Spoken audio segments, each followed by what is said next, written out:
Amados, es una bendición seguir compartiendo un mensaje del Evangelio con ustedes y estamos estudiando, ¿no es cierto?, Colosenses, esta carta fabulosa de Colosenses. Y en esta oportunidad vamos a seguir leyendo el primer capítulo de Colosenses, específicamente los versículos del 7 al 8. Amén. Bueno, conforme vayamos avanzando, vamos viendo hacia dónde llegamos en este hermoso estudio de la carta. Y dice así, voy a leer desde el 3 haciendo eh, una activación de conocimientos previos. La pedagogía significa hacer una retroalimentación, es decir, hacer un resumen cortito, breve, de lo que hablamos en el estudio anterior. Y dice, del 3 al 6. El mensaje en general era, Pablo da gracias a Dios por los hermanos de Colosas, es decir, los hermanos que estaban en la región de Colosa, los cuales le llamaban los colosenses. Entonces decía, versículo 3, siempre que oramos por ustedes, los colosenses, damos gracias a Dios, el Padre de nuestro Señor Jesucristo, pues hemos sabido que ustedes confían mucho en Cristo y aman a todos los que forman parte del pueblo de Dios. Cuando dice pueblo de Dios, hay que entender que está hablando de un pueblo escogido por Dios, un pueblo especial de Dios, el cual el apóstol Pablo invirtió y ocupó gran parte de su tiempo para que esta comunidad creciera en fe, caminar en la fe. Entonces, Pablo, dichoso y gozoso, escribía esta carta, gastando, o mejor dicho, invirtiendo todos los medios necesarios con el propósito de que diera más fruto del cual él ya estaba viendo. Porque él ya estaba mirando, estaba viendo y siendo testigo de cómo ellos amaban a Dios. En Pablo había una seguridad de que los colosenses amaban primeramente a Dios, habían entendido que lo más importante era amar a Dios, confiar en Él. Primer gesto de amor, dijimos, la confianza. Versículo 4 dice, pues es sabido de ustedes que confían mucho en Cristo y aman a todos los que forman parte del pueblo de Dios. Dijimos en el estudio pasado de que el amor a Dios, la primera muestra del amor a Dios, o de que amamos a Dios, no es diciendo te amo Dios con nuestros labios, o incluso en la oración, ni siquiera orando a Dios, sino que realmente, ¿cómo manifiesto mi amor a Dios? Amando a mi hermano. De esa forma yo le estoy diciendo, Señor, yo te amo de verdad, yo te amo con sinceridad, yo te amo con acción de gracia, te amo con deseo, con pasión, porque mi deseo, mi pasión es amar a mi hermano. ¿Y cómo amo a mi hermano? Ocupándome de su necesidad. Lo que Pablo hacía era ocuparse de su necesidad. Principalmente hablamos de dos necesidades, necesidad espiritual y una necesidad humana, natural. Dije espiritual primero porque claramente es lo más importante, ya que lo espiritual, aprendamos algo como principio, sostiene a lo natural. Es decir, Cristo lo dijo en una oportunidad en el sermón de la bienaventuranza, en el sermón del monte. Jesús dijo,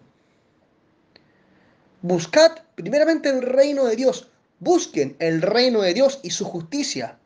Es decir, ¿cuál es la justicia? Predicar el Evangelio, hacer su voluntad. Entonces, prediquen el Evangelio, dedíquense de lleno a la obra de Dios y Él se ocupará de lo demás. Es decir, conforme a la necesidad de cada uno. De hecho, Jesús en ese momento, en esa ocasión, en ese mensaje, lo primero, o sea, lo que dice o repite varias veces, mínimo dos veces, estas palabras, yo sé de qué cosas ustedes tienen necesidad antes de que ustedes las pidáis. Entonces, con eso está diciendo de que Él conoce tu necesidad. No te desesperes porque Dios sabe de una forma perfecta cómo ocuparse de cada uno de nosotros. Más nosotros ocupémonos del reino, que es predicar la verdad, que es obedecer a Dios y servir a Dios.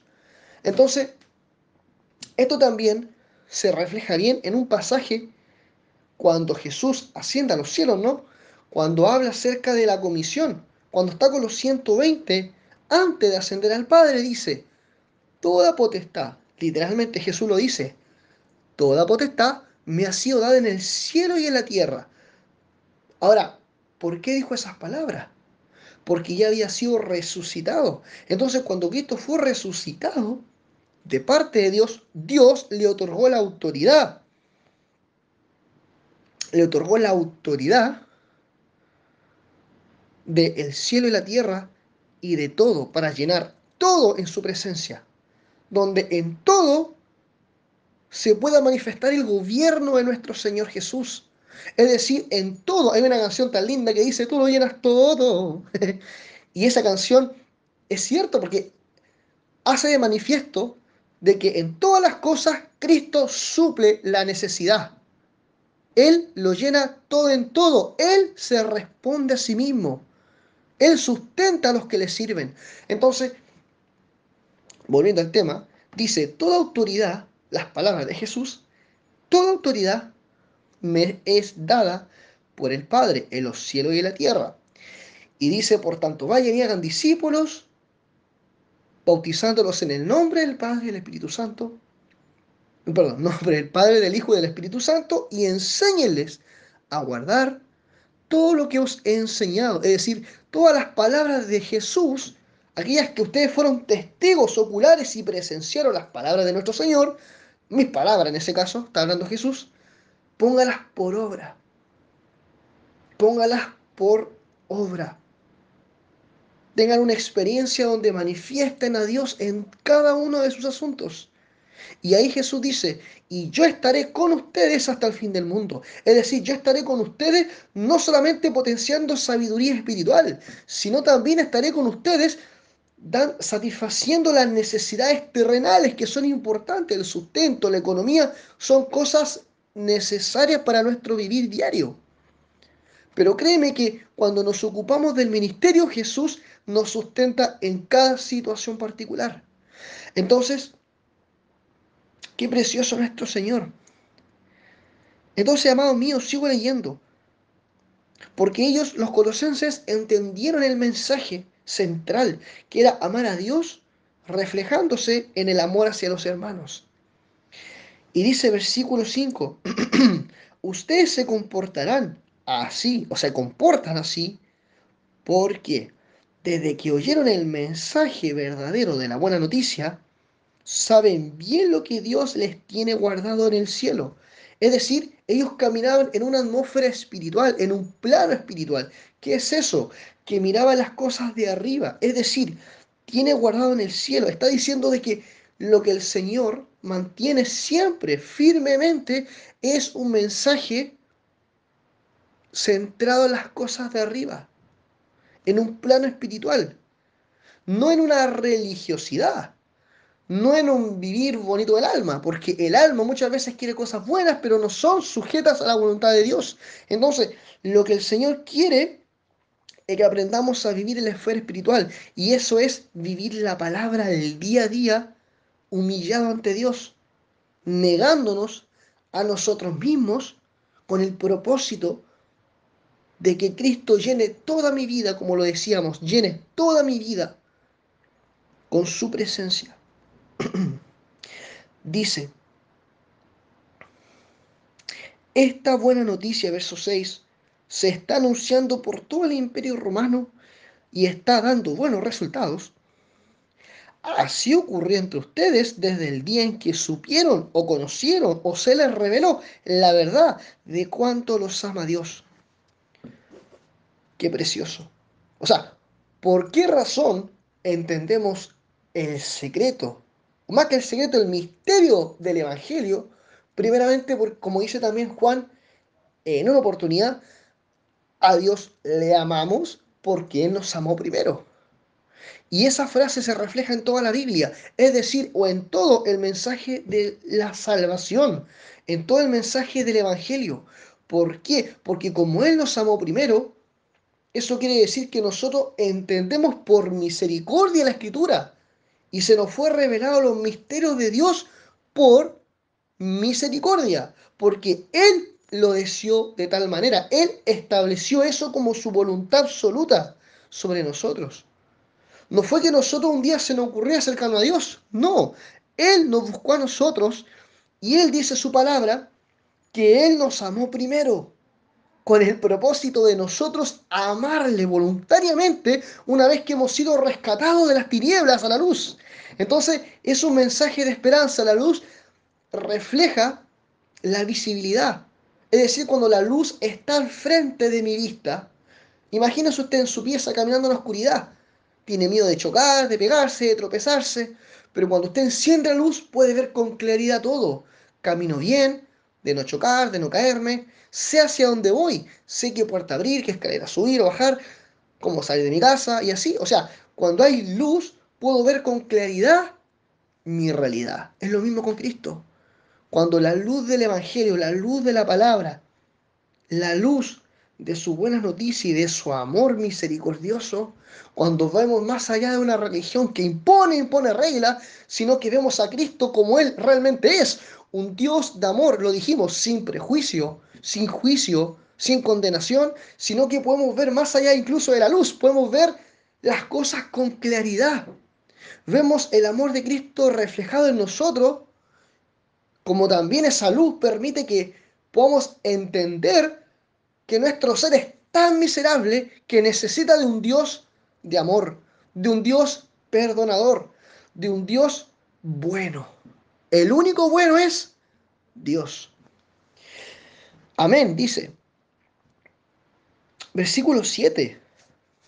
Eso lo aprendieron en labios de Epafras, que fue un discípulo, nuestro querido compañero de trabajo, que tan fielmente les sirve por amor a Jesucristo. Él nos ha traído noticias de ustedes y nos ha contado cómo el Espíritu Santo les hace amar a los demás. Entonces, miren qué precioso. Dice, Él les ha contado cómo el Espíritu Santo les hace amar a los demás. Entonces, claramente, ¿quién provoca ese amar? ¿Quién provoca esa sensación, esa intención, ese ímpetu, esa reacción natural, ese fruto, ese cometido? ¿Quién lo provoca? El Espíritu de nuestro Dios. El Espíritu que actúa en los hijos de luz, en los hijos de paz. Entonces, eso es precioso porque nos damos cuenta de que Dios transforma nuestras vidas una vez que el Espíritu Santo actúa en nosotros. Digamos, el Espíritu Santo, ven. La novia, que es la iglesia, Espíritu Santo, ven. Clama en el Apocalipsis, Espíritu Santo, ven Señor Jesús, ven Espíritu de Dios. Y es precioso porque acá Epafras, un discípulo fiel del ministerio, aquellos que predican el mensaje de la buena noticia, él da testimonio fielmente de que ellos les sirven, de que Colosenses, los de Colosenses, los miembros de Colosas, sirven a Dios. Fielmente les sirven por amor. Entonces, este amor que se reflejaba en estos hermanos era una cosa evidente, a tal punto de que un hermano con discernimiento, un hermano maduro en la fe, se dio cuenta y dijo, wow, a mí me gustaría el día de mañana decir, wow, la Pati realmente, Dios está trabajando en ella, en Pamela. Dios está haciendo una obra en Pamela, el Espíritu Santo. Y me gustaría esa noticia llevarla a muchos lugares y decirle, ¿saben qué? Pamela está siendo transformada por Dios. ¿Por qué?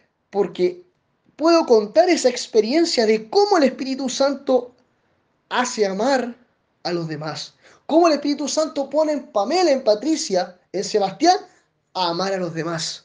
Entonces eso es algo que provoca Dios a través de su Espíritu. Y eso automáticamente trae testimonio. Epafras daba testimonio de cómo los hermanos estaban dando frutos del amor de Dios. Entonces no es una actitud, no es una situación o una eventualidad que pasa desapercibido, no, la gente es testigo de eso. Es decir, que quizás está inmediatamente Epafras diciendo, estos hermanos sirven fielmente. Y en otra oportunidad, en una carta de Juan, la tercera carta de Juan, hay una eventualidad con dos personas, miembros de una iglesia, que es Diótrefes y Demetrio. Diótrefes, a la vista de todo, era un ser perverso, que amaba ser la autoridad entre todos. se tomaba autoridad por sobre la autoridad de Dios, quería hacer las cosas a su manera y tenía un pésimo testimonio y la gente lo aborrecía porque realmente no estaba actuando en amor. Juzgaba y condenaba a los hermanos, incluso a los que hacían el bien y los que se sometían a la voluntad de Dios. Y por otra parte estaba Demetrio, que era un hombre que dice la palabra que él tenía buen testimonio ante los apóstoles, ante los hermanos y ante toda la comunidad. Entonces, el testimonio de lo que el Espíritu Santo obra en uno, claramente no pasa desapercibido. Los hermanos van a ver cómo la fe obra mediante el Espíritu Santo en ustedes. Amén. Entonces yo puedo ver, wow, cómo Pati el día de mañana su fe va creciendo en esperanza, en vivir experiencias con Dios, como Pamela también cree fielmente en una voluntad de Dios perfecta, porque el Espíritu Santo provoca en uno el querer las cosas de Dios, en amar a Dios. La palabra dice, eso lo aprendieron en labios de Epafras, lo vuelvo a leer. Nuestro querido compañero de trabajo, una persona fiel, y dice que tan fielmente les sirven por amor a Jesucristo, que esa sea nuestra experiencia de fe. Todas las cosas hacerlas por amor a Jesucristo. Y dice, Él nos ha traído noticias, es decir, Epafras, de ustedes, yo digo de ustedes, Sebastián, Pamela, Patricia, los que estén ahí, y nos ha contado cómo el Espíritu Santo les hace amar a los demás. Piensen que ese mensaje va dirigido a ustedes, cómo el Espíritu Santo les hace amar a los demás, trayendo esperanza, trayendo seguridad, trayendo confianza, obediencia, sometimiento, deseo de amar a Dios con todo nuestro corazón. Pues que esta sea nuestra experiencia de fe. Y que nuestro Señor cada día nos haga amar a los demás. Que aprendamos a vivir en armonía, a amarnos unos a otros, necesitarnos como cuerpo de Cristo. Que el Señor sea nuestro único incentivo de vivir en esta vida. Que ya no vivimos por nosotros mismos, sino que vivimos para Dios. Que si estamos vivos, es para Dios. Si morimos, es para el Señor. Pablo lo decía, que cada uno de nuestros anhelos se enfoquen en Dios. Amén. Que este sea nuestro o nuestra experiencia de fe. Amén. Amado Dios, Señor Jesús, te pido y te agradezco por este momento precioso que hemos compartido tu palabra. Te ruego, Dios mío, que seas con cada persona que quiera escuchar este mensaje hermoso que estamos practicando cada noche, estudiando tu palabra en el diario vivir. No queremos estudiar algo que sea mecánico, estructurado. Queremos simplemente degustar las delicias de tu palabra. Queremos vivir tu palabra. Enséñanos, Espíritu Santo. Provoca en nosotros un cambio de amor. Provoca en nosotros un sentir que podamos decir, te necesitamos, Señor. Necesitamos que seas parte de nosotros y que seas tú, Señor, haciendo esta obra maravillosa en nuestra familia, que nuestra familia sea entregada a ti. Señor, tú eres el dueño de nuestras vidas.